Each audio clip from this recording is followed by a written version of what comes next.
Salam alaikum. Une fois qu'on termine l'analyse univariée, c'est-à-dire une analyse avec une seule variable, qu'on appelle ici sur Sphinx les tableaux à plat, on peut passer à l'étape suivante et faire une autre analyse, une analyse bivariée. On peut croiser deux variables. Bi, ça veut dire deux variables. On peut croiser deux variables.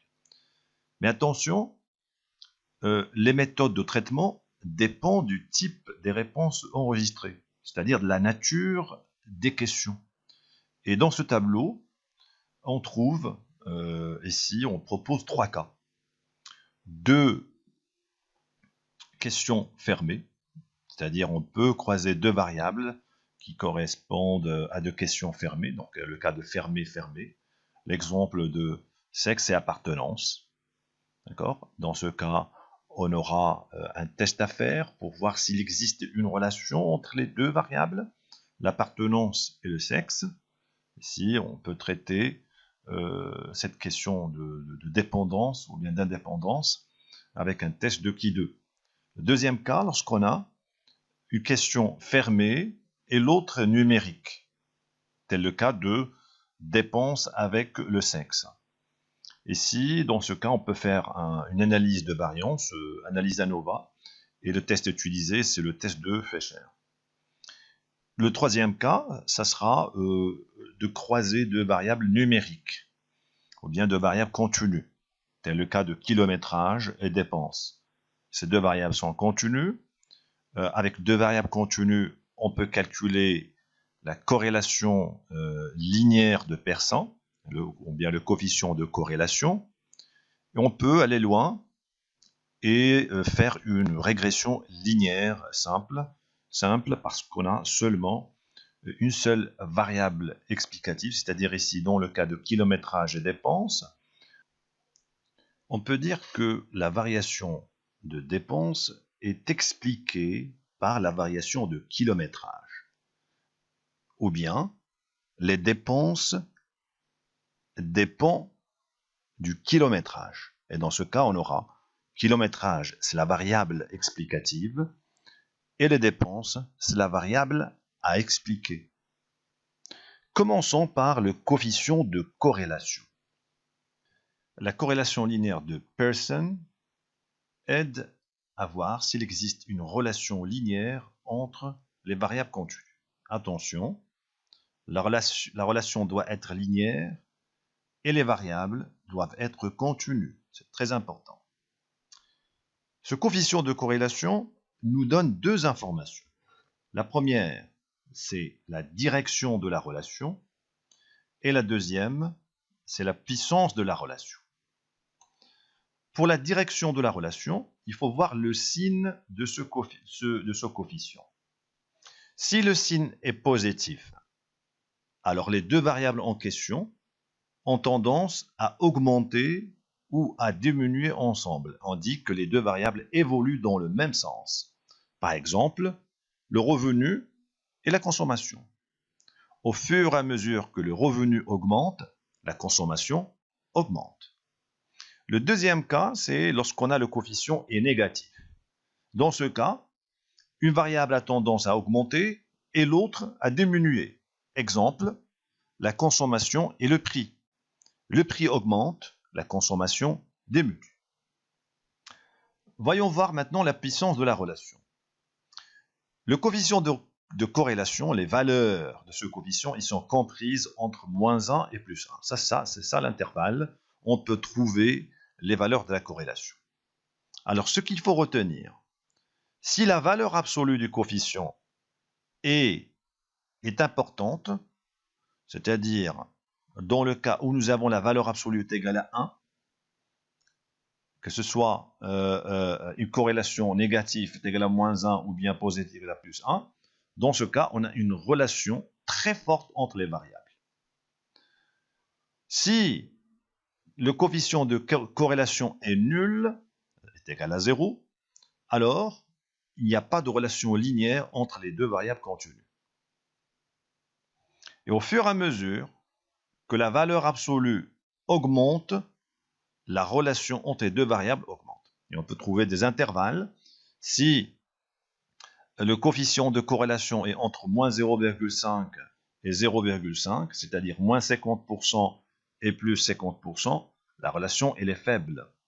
Si le coefficient de corrélation en valeur absolue est compris entre 50% et 100%, dans ce cas, la relation est forte. Si la valeur absolue est égale à 1, ou bien 100%, la relation est très forte entre les deux variables contenues. Pour calculer le coefficient de corrélation de Pearson, il suffit d'appliquer la formule suivante. Petit r est égal à la covariance sur l'écart type fois l'écart type de x fois l'écart type de y. C'est-à-dire en nominateur, on a la covariance de x et y, et en dénominateur, on a l'écart type de x fois l'écart type de y, sachant que l'écart type est la racine carrée de la variance. Donc la variance elle est définie comme suit. La formule, on peut l'appliquer pour calculer la variance, et puis à partir de la variance, on peut calculer l'écart type de chaque variable en question. Et la covariance est donnée par la formule suivante, 1 sur n, la somme des xi moins x bar, facteur de y moins y bar, avec x bar c'est la moyenne de x, et y bar c'est la moyenne de y. Alors si on dispose de la base de données sur Excel, on peut calculer la corrélation et d'autres grandeurs statistiques. On peut commencer par la visualisation graphique. Alors on sélectionne les deux variables, kilométrage et dépenses. J'appuie sur insertion, nuage de points, je sélectionne nuage de points, et parmi les dispositions rapides, je sélectionne celle-là. J'élimine ça, j'ajoute ici dépenses,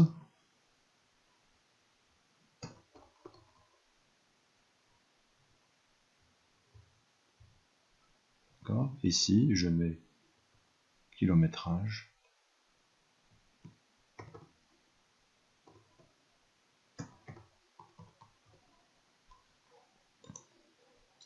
et voilà, on voit qu'il y a une tendance, dépenses et kilométrage évoluent toutes les deux dans le même sens. Lorsque le kilométrage augmente, non, si kilométrage augmente,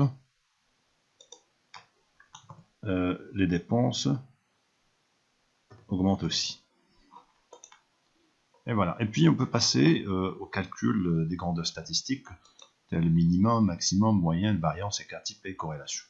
Pour le minimum, j'appuie sur R. J'écris égal dans la cellule, min, et je sélectionne la plage des données. Voilà. Très bien. Donc la même plage, je vais l'utiliser de B2 à B201. Je copie. Pour max, c'est la même chose, est égal à max. Je colle ici la plage des données. Pour la moyenne, j'écris égal moyenne. Double-clic ici et je colle la plage de données.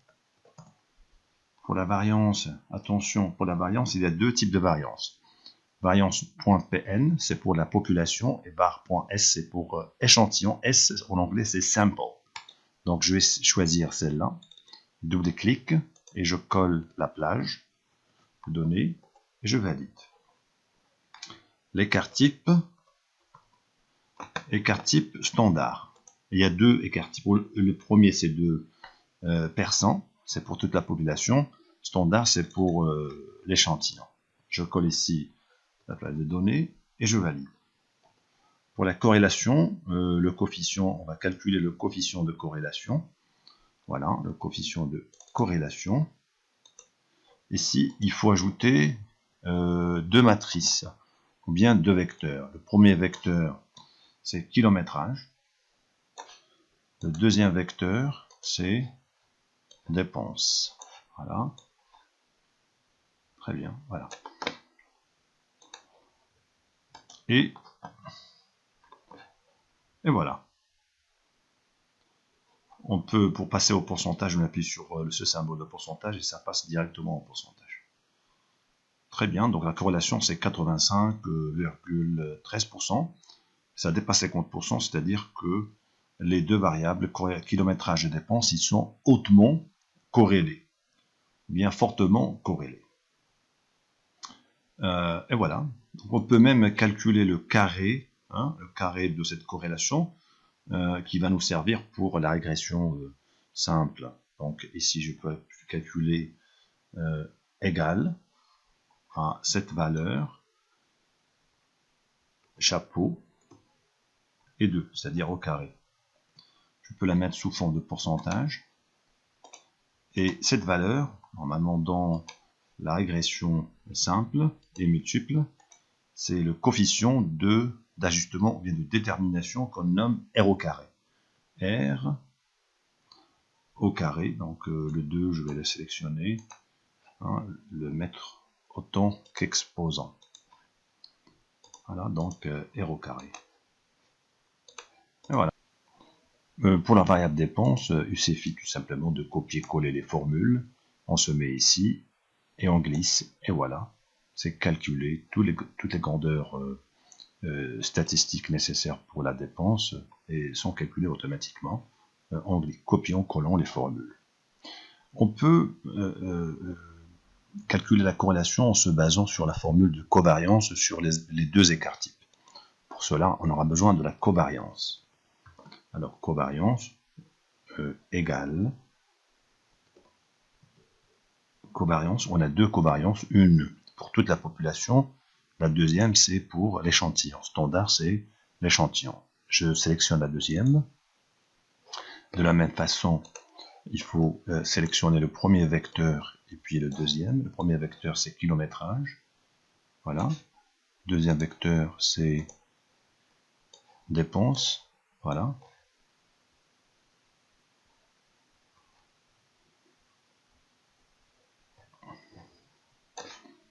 Et je valide.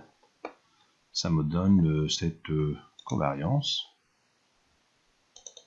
Deux chiffres après la virgule, et je centre. Ça c'est la covariance.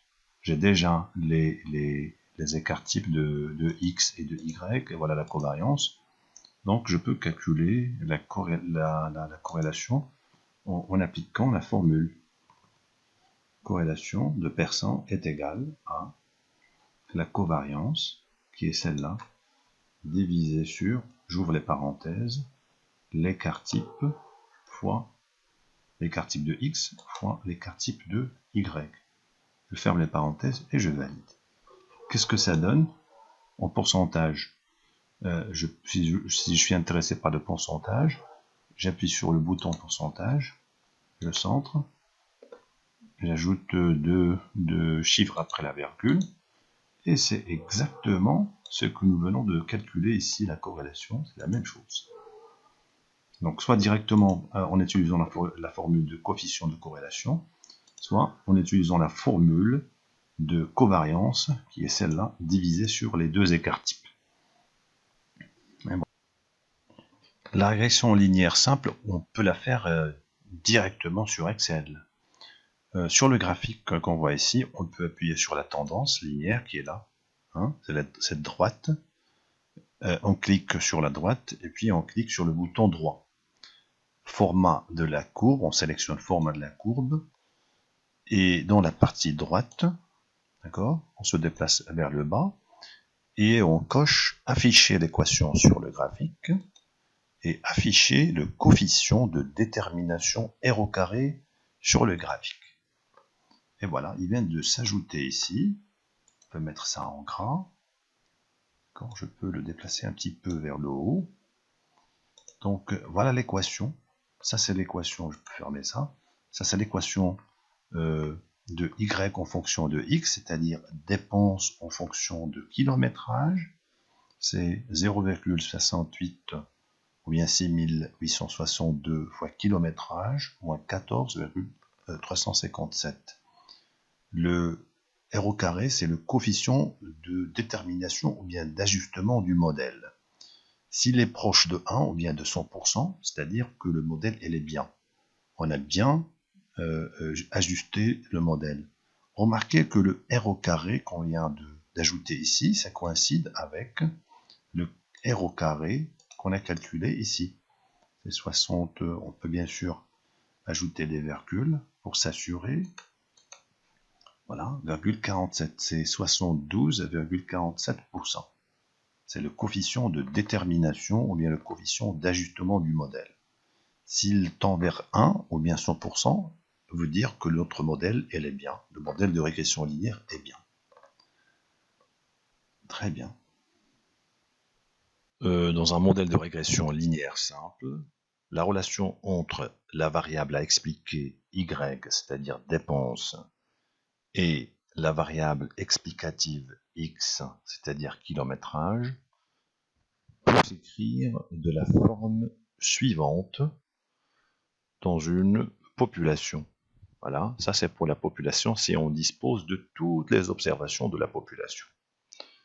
Mais souvent, on n'a pas ces données et on a recours à des échantillons.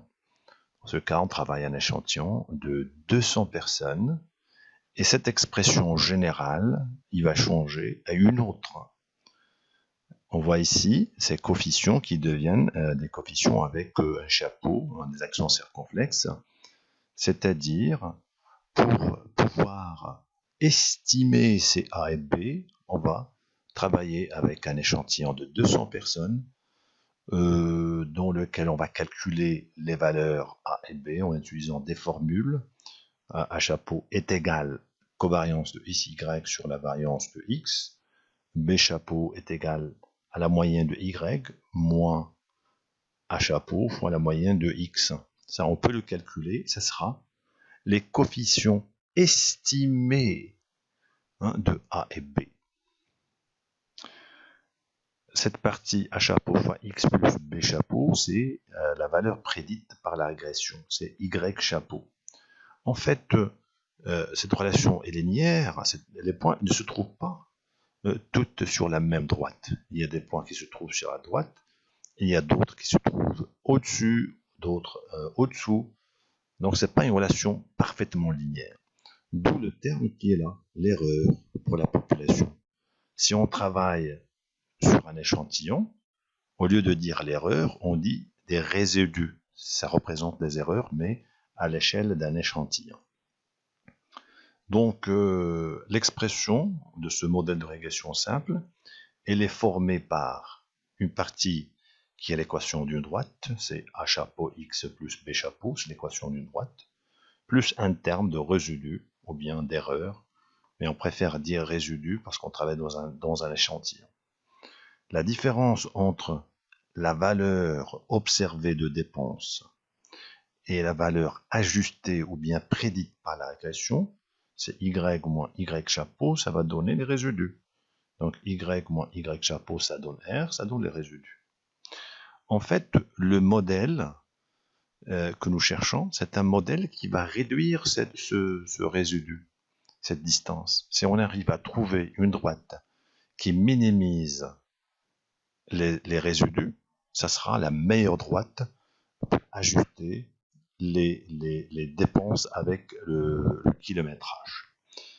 Heureusement, on a les formules qu'on peut utiliser pour calculer A chapeau et B chapeau, qui seront bien sûr les valeurs estimées de A et B dans la population. Et on va faire ça rapidement sur Excel et je vais vous montrer comment faire ça sur Sphinx. On peut calculer rapidement A chapeau et B chapeau sur Excel. Pour A chapeau, donc on écrit égal, c'est la covariance divisée par la variance. La covariance, c'est la cellule B211 divisée par la variance de X. La variance de X, elle est là. Et on appuie sur Entrée. Donc voilà le terme, le coefficient de A chapeau, la valeur estimée de A. Ce qu'on a calculé pour l'échantillon et la valeur estimée pour toute la population. Pour B chapeau, on va appliquer la formule.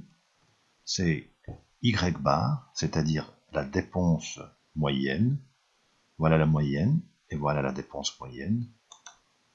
Moins A chapeau, ce qu'on vient de calculer, c'est cette cellule, multipliée par X chapeau, c'est-à-dire, X bar, c'est-à-dire la moyenne de kilométrage, égale.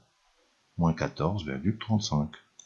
Donc ici, je peux réduire le nombre des chiffres après la virgule. Même chose ici. Très bien, et voilà.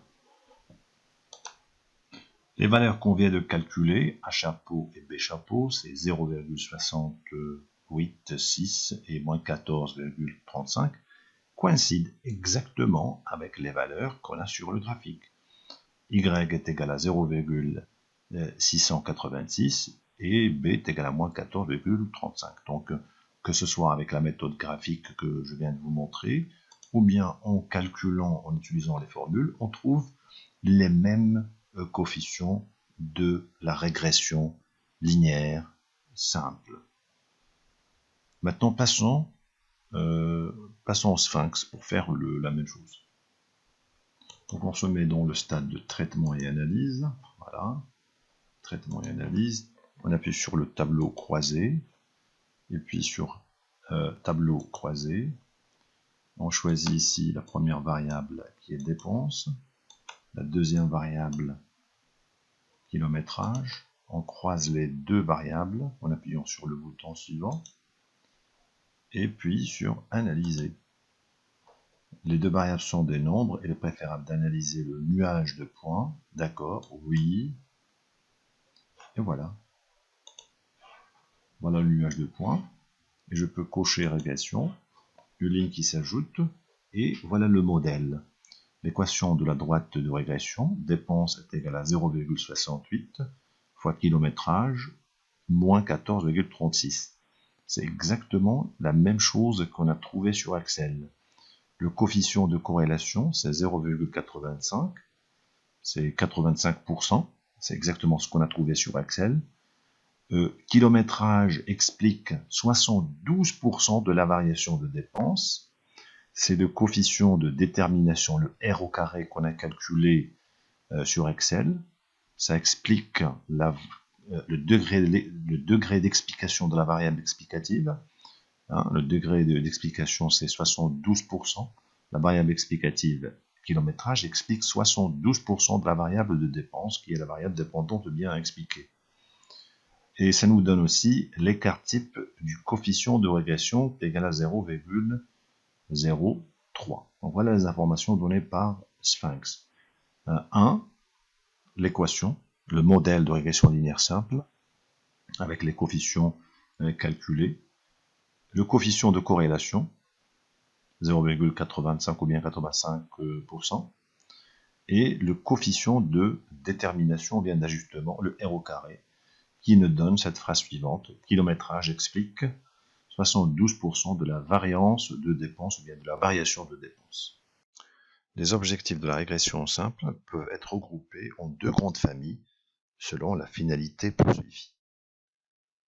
Une finalité explicative, ici il faut faire référence à l'effet marginal, c'est-à-dire dans ce cas, quel est l'effet d'une augmentation de kilométrage roulé sur les dépenses. Et en particulier, on s'intéresse à une augmentation unitaire. Lorsque le kilométrage augmente d'un seul kilomètre, quel est l'effet de cette augmentation sur la dépense? Alors, on sait que A, c'est la pente, c'est l'effet marginal, c'est la variation de la dépense sur la variation de kilométrage. C'est la variation de Y sur la variation de X.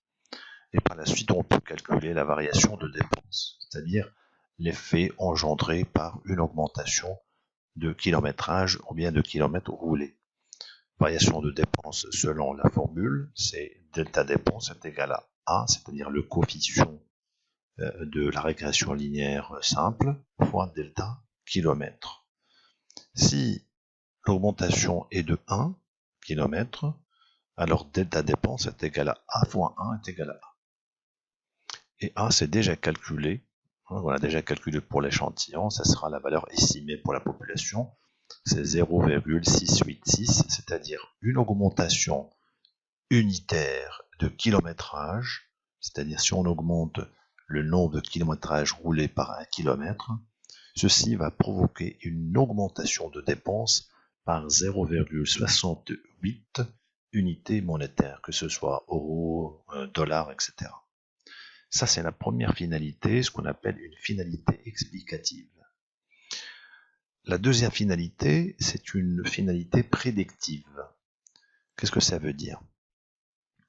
Alors, les données de kilométrage, on a déjà calculé le minimum et le maximum. On a un minimum de 40 km et maximum de 6000 km, c'est-à-dire le maximum qu'on a trouvé dans la base de données de 200 personnes qu'on a interrogées est de 6000 km. Il n'y a pas de personne qui roule plus que 6000. Maintenant, si par exemple on pose la question suivante, quelles seraient les dépenses d'une personne qui roule 6500 km? Est-ce qu'il faut refaire l'enquête pour répondre à cette question, ou bien tout simplement utiliser le modèle déjà trouvé? Donc c'est ça l'intérêt de la régression simple. Si on a un modèle, donc on a déjà cette expression, A chapeau et B chapeau est déjà calculé. Voilà le modèle qu'on va utiliser. A chapeau c'est 0,686. X c'est la nouvelle valeur qu'on cherche maintenant, c'est 6500. On a les données de 6500 personnes qui roulent 6500 km. Et B c'est déjà calculé, donc il suffit de remplacer. A chapeau est donné, X est égal à 6500, B est donné, moins 14,357, et on calcule en remplaçant les valeurs, ça va donner 4446,138 unités monétaires. Donc une personne qui roule 6500 km va dépenser une moyenne de 4446,138 unités monétaires, et ceci sans refaire l'enquête, parce que le modèle nous a permis de faire ça. C'est la capacité prédictive d'un modèle de régression linéaire. Maintenant qu'on a calculé A chapeau et B chapeau, la question qu'on peut poser, qui nous garantit que ce coefficient A chapeau n'est pas nul? Autrement dit, si on reprend l'enquête avec 200 personnes différentes, est-ce qu'on aura le même coefficient? La réponse, pas forcément. Et à chaque fois qu'on va changer l'échantillon, les valeurs de ces deux coefficients, fort probablement, ils vont changer. D'où la question suivante, c'est de garantir que le A qui se trouve devant X, c'est-à-dire le coefficient associé à la variable explicative, n'est pas nul. Le coefficient A est-il significativement différent de 0? Car s'il est nul, ce sera un problème. N'importe quelle valeur que X va prendre va s'annuler avec A. Et par la suite, X n'aura aucun effet, c'est-à-dire kilométrage, n'aura aucun effet sur les dépenses. Autrement dit, il n'y a pas de dépendance entre kilométrage et dépenses si A est nul. Donc c'est la raison pour laquelle on doit s'assurer que A n'est pas nul. Pour dire que notre modèle est bien et A n'est pas nul, c'est-à-dire que le kilométrage, la variable X, la variable explicative, a une influence sur les dépenses. Et pour s'assurer de ça, on utilise la théorie des tests. Donc on suppose une hypothèse nulle, on commence par une hypothèse nulle, si A est égal à 0, d'accord, et on va essayer de tester si A est égal à 0 contre une hypothèse alternative à différent de 0. Alors si on arrive à rejeter l'hypothèse nulle, c'est-à-dire rejeter A est égal à 0, on aura A différent de 0. Bien sûr, il faut fixer un seuil d'erreur, ce qu'on appelle le seuil alpha. Souvent, alpha est égal à 5%. Et dans ce cas, si on arrive à rejeter l'hypothèse nulle, c'est-à-dire rejeter A est égal à 0, on aura A différent de 0, et par la suite, le kilométrage a une influence sur les dépenses. Alors si alpha est égal à 5%, cela veut dire que le risque de rejeter à tort H0 est de 5%. Ça veut dire qu'on est dans le champ de probabilité, on n'est pas sûr à 100%. On peut commettre des erreurs, mais ces erreurs seront d'ordre de 5%. C'est-à-dire que je suis confiant, certain à 95%, ce qui est bien. Alors l'information qui va nous servir pour répondre à cette question est le rapport suivant, ou bien le ratio suivant, qui est A chapeau moins A sur l'écart type de A chapeau. A, c'est la valeur normalement réelle de la population. D'accord? Ce rapport, ou bien ce ratio, suit la loi de Student de n moins k plus 1, bien sûr entre parenthèses. Avec k, c'est le nombre de variables explicatives. Ici, on est dans la régression linéaire simple, c'est-à-dire le nombre de variables explicatives est égal à 1. On a une seule variable explicative qui est kilométrage, et par la suite, k est égal à 1. Donc, le degré de liberté, student de n moins k plus 1, k est égal à 1, ça sera n moins 1 plus 1, c'est n moins 2. Alors, sous l'hypothèse nulle, on a a est égal à 0, et A chapeau moins A sur l'écart type de A chapeau va devenir, bien sûr, A est égal à 0, il s'annule, est égal à A chapeau sur l'écart type de A chapeau, qu'on va noter T étoile, indice A chapeau. Ce terme, on l'appelle le ratio de Student, et suit la loi de Student de n-2 degrés de liberté. C'est-à-dire ici, on a le cas particulier de k est égal à 1 qui va nous donner n-2. Alors ça, ce t étoile, ou bien le ratio de Student, on peut le calculer rapidement. D'accord? Sur Sphinx, on peut le calculer manuellement. Sphinx nous donne A chapeau et nous donne l'écart type de A. Sur Sphinx, ça nous a donné 0,03 pour l'écart type de A. Et A chapeau, c'est la valeur qu'on a ici, égal à 0,68623. Donc on peut calculer le T étoile directement, manuellement, c'est-à-dire on a les valeurs, on peut le calculer. Très bien. Sur Excel, il y a une façon, ou bien deux façons de faire ce calcul. Il y a une manière qui est longue, ça nécessite beaucoup de calculs pour trouver l'écart type de A. Et il y a une autre qui est facile. Donc on va voir ça sur Excel. Et puis, une chose qui est intéressante, c'est l'intervalle de confiance de ce coefficient A. Comment peut-on le trouver? C'est en posant cette probabilité. C'est exactement une lecture de probabilité.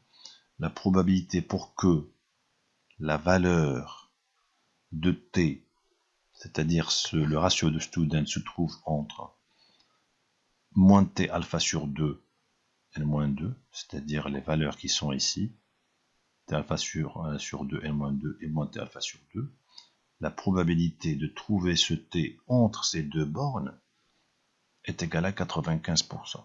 Donc c'est ça l'écriture qu'on utilise, d'accord, pour trouver l'intervalle de confiance de 1 moins alpha %, c'est-à-dire de 95%. Bon, et après, il suffit seulement de remplacer la valeur de T étoile, de développer ce calcul, et bien sûr ici, A chapeau moins A, on l'a inversé parce qu'on a la valeur absolue, et puis on enlève la valeur absolue, et on aura A moins A chapeau entre la valeur négative et la valeur positive, et puis on multiplie par l'écart type de A, et après on ajoute A chapeau, et on aura A comprise entre A chapeau moins T fois l'écart type de A, A chapeau plus T fois l'écart type de A, c'est l'intervalle de confiance de 1 moins alpha %, c'est-à-dire de 95%. Cette expression, on va l'utiliser pour calculer l'intervalle de confiance. Passons maintenant à Excel. Alors comment calculer le ratio de Student? T étoile est égal à A chapeau sur l'écart type de A chapeau. Hein, à chapeau est déjà calculé, c'est 0,6862. Et l'écart type, il est donné par Sphinx à 0,03. On peut le calculer par Excel, le calcul est un petit peu lent. Alors, on divise cette valeur de 0,686 sur 0,03. Ça nous donne 21,3425. Maintenant, il nous faut la valeur critique. La valeur critique, on la tire d'une table statistique de student. Mais il faut bien sûr savoir quel est le degré de liberté, le DDL, et le niveau d'alpha. Le niveau alpha, on le fixe nous-mêmes. On donne alpha égal à 0,05, c'est-à-dire le seuil, le risque de commettre des erreurs est de 5%. Et le DDL, comme on a dit dans le cours, c'est n-2, pour une régression simple. C'est n-2. N est égal à 175, le nombre des observations, les gens qui ont répondu à ces deux questions, moins 2, ça donne 173. Donc une fois qu'on a le degré de liberté et alpha, on peut rapidement calculer, ou bien trouver, c'est pas calculer, pardon, trouver la valeur critique. Alors comment le faire? Voilà le tableau de la loi de Student, distribution T de Student. D'accord? Donc ce tableau, dans cette première colonne, on a les degrés de liberté, et ici c'est la valeur de alpha. Donc alpha est égal à 0,05 en haut, d'accord? C'est alpha est égal à 5%. Alors il suffit de croiser la ligne de degré de liberté avec cette première colonne. Si le DDL est égal à 5, par exemple, et alpha est égal à 5%, la valeur critique c'est 2,571. Alors notre degré de liberté dans l'exercice c'est 173. 173, normalement, elle est entre 120 et 30 000. Ici, ils ont fait un saut. Pourquoi? Parce qu'il n'y a pas un grand changement entre les valeurs critiques. Un saut de 120 à 30 000, et la différence c'est 0,02. Donc, je suis sûr que la valeur critique, elle est entre ces deux valeurs. D'accord? Elle est entre 1,96 et 1,98. Ça, c'est la valeur critique. D'accord? Alors, la valeur critique, elle est supérieure. Je peux noter ça directement ici. Elle est supérieure à 1,96. Voilà le symbole. Ici, je vais mettre critique. Est inférieur à 1,98. Voilà. Ça, c'est en se basant sur le tableau, bien la table statistique. Mais Excel, il peut nous faciliter la tâche en utilisant une formule pour le calculer exactement la valeur critique. Alors, quelle est cette formule? C'est loi student inverse bilatérale. C'est cette commande loi.student.inverse.bilatéral. Il suffit de mettre une probabilité de 5%, d'ajouter le degré de liberté, c'est 173, c'est la case B226, c'est cette case qui est là, d'accord? Et de valider, et ça va vous donner la valeur qui est de 1,97. Vous voyez que cette valeur, elle est comprise effectivement entre 1,96 et 1,98. Donc on peut utiliser la table statistique pour trouver la valeur critique, ou bien utiliser Excel. Dans un examen, normalement, on vous donne une table statistique pour trouver la valeur critique. D'accord? Donc c'est donné dans la table statistique. Ok? Donc la décision est la suivante. Si la valeur calculée de T, c'est-à-dire 21,34, est supérieure à la valeur critique, alors on rejette l'hypothèse nulle. Et si la valeur calculée est loin de la valeur critique, elle est supérieure à 1,97, Donc on rejette l'hypothèse nulle. L'hypothèse nulle, c'est A est égal à 0. Alors il est rejeté, donc A est différent de 0. Donc A est significativement différent de 0. Ce coefficient est différent de 0. C'est-à-dire que la variable kilométrage est statistiquement significative à un seuil de 5%. On peut utiliser ce qu'on appelle le p-value. Le p-value, il faut le comparer à alpha. On peut, parfois on vous donne le p-value. Hein, il y a des logiciels qui donnent le p-value. Excel aussi, il peut calculer le p-value. La formule est la suivante, c'est 1 moins loi de student n. Ici, normalement, ce qui est demandé, c'est la valeur calculée de t, qui est là, 21,3425, c'est exactement la cellule B223. B223, c'est cette cellule. Le degré de liberté, c'est 173, c'est la cellule B226.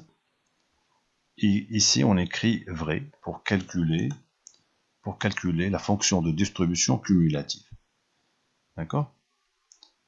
Ça va nous donner, donc 1 moins ça donne le p-value. Et p-value, on la compare à alpha. Si p-value est inférieur à alpha, alpha est égal à 5% ou bien 0,05, on rejette l'hypothèse nulle. On rejette l'hypothèse nulle. Donc A est statistiquement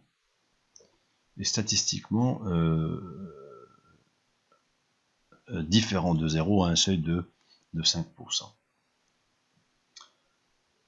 Pour l'intervalle de confiance, au niveau de 1 moins alpha, c'est-à-dire à 95%, on applique la formule. A chapeau, donc la borne inférieure, c'est A chapeau. A chapeau, c'est donné, elle est là. C'est 0,68623. Moins T, indice alpha sur 2, c'est la valeur critique. Ça, c'est la valeur critique, elle est déjà là. D'accord? 1 moins ça. Multiplié par l'écart type de A. Donc, je peux refaire ça ici pour vous montrer le calcul. Donc, A chapeau, c'est cette valeur qui est là, moins T, c'est la valeur critique, elle est là, multiplié par l'écart type de A, qui est cette valeur, et voilà. Ça nous donne la borne inférieure de cet intervalle de confiance. De la même façon, je peux calculer la borne supérieure. Alors c'est toujours A, hein, chapeau. Cette fois c'est plus la valeur critique multipliée par l'écart type de A, et ça donne le chiffre 0,496929. Donc voilà l'intervalle de confiance au niveau de 95%. Alors pour l'intervalle de confiance, l'interprétation est la suivante. On peut dire qu'on est sûr à 95% que les valeurs de A, le coefficient A, se trouvent dans cet intervalle. Même si A varie, ils vont être tous dans cet intervalle, bien sûr, avec un niveau de confiance de 95%. Et heureusement, lorsque vous voyez l'intervalle, il n'y a pas de 0. 0 ne figure pas dans l'intervalle. 0 n'appartient pas à ce segment. Ce qui prouve encore une fois que A est différent de 0, avec un seuil de 5%, bien sûr, avec un niveau de confiance de 95%. Donc que ce soit avec l'intervalle de confiance, que ce soit en comparant le ratio de student avec la valeur critique, que ce soit avec p-value, le résultat est le même. On rejette l'hypothèse nulle. A est différent de 0 avec un seuil de 5%.